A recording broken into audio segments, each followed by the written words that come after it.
In this video I'm going to show you how to cut MDF with a jigsaw. Now the first and most important thing you need to be aware of is the different types of blades. So we've got two blades here. This is a rough cutting wood blade. As you can see, it's got quite a deep gullet there, quite sharp teeth. And this again is another wood blade with fine teeth. You can see that the teeth are all angled backwards. This means that when they're in operation in the jigsaw, the plywood will be pulled towards the base of the jigsaw. So I'll just put it in here to show you.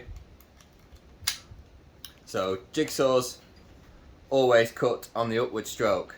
This is really useful because it pulls the jigsaw down towards your MDF. The only problem with jigsaws cutting on the upward stroke is it also means that the top edge, potentially the edge you've marked and want to be neat, is actually the edge that gets splurged the most.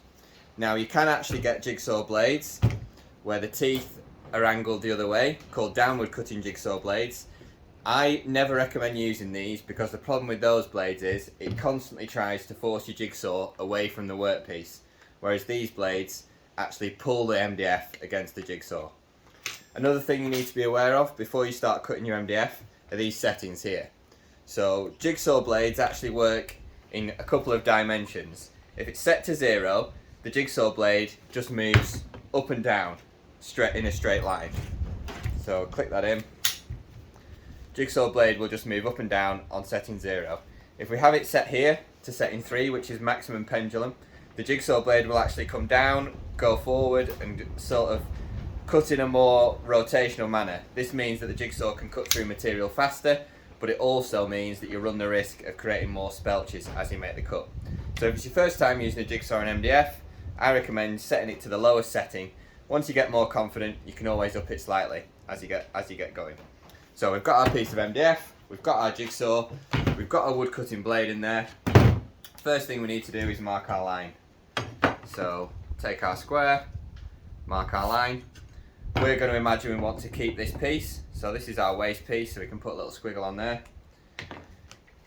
We need to position our jigsaw on our MDF, and what we want to do to start with before we get too confident is we just want to make a little nick on our pen line. So you just start your jigsaw off like that, just till you get going. You always want to cut to the waist side of your line because you don't want to cut into your piece you want to keep. You've always got to allow for the thickness of the jigsaw blade. So we've got it set to low pendulum. This jigsaw's got a variable speed trigger, so we can always start it slow. As we get through our cut, we can increase the speed. So we'll just make our cut here. You always want to be looking a little bit ahead of the jigsaw blade. It's almost like walking a tightrope. You want to look ahead and then your jigsaw will follow.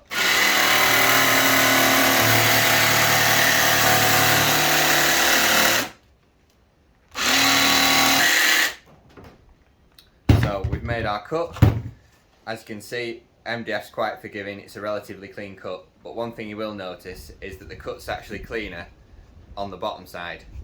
So as a little pro tip, I'll just show you this. You don't have to do this until you feel confident, but you can actually use your jigsaw upside down. Crazy, I know. If you mark your line, normally when you're woodworking, you're only cutting the end off a piece of wood, or you're cutting down along the side. So we've got our wood there, we've got our jigsaw. Once you start getting a little bit more confident, you can increase the pendulum speed to increase the speed of your cut. Make sure your jigsaw blade's in securely. Start your jigsaw. This way is better because you can see the line and it gives the cleanest possible cut along the top edge.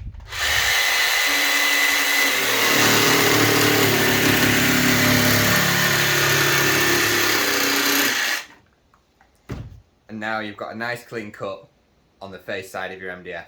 So there's a few tips on how to use your jigsaw and MDF. I hope that's helped some of you out. Thanks for watching.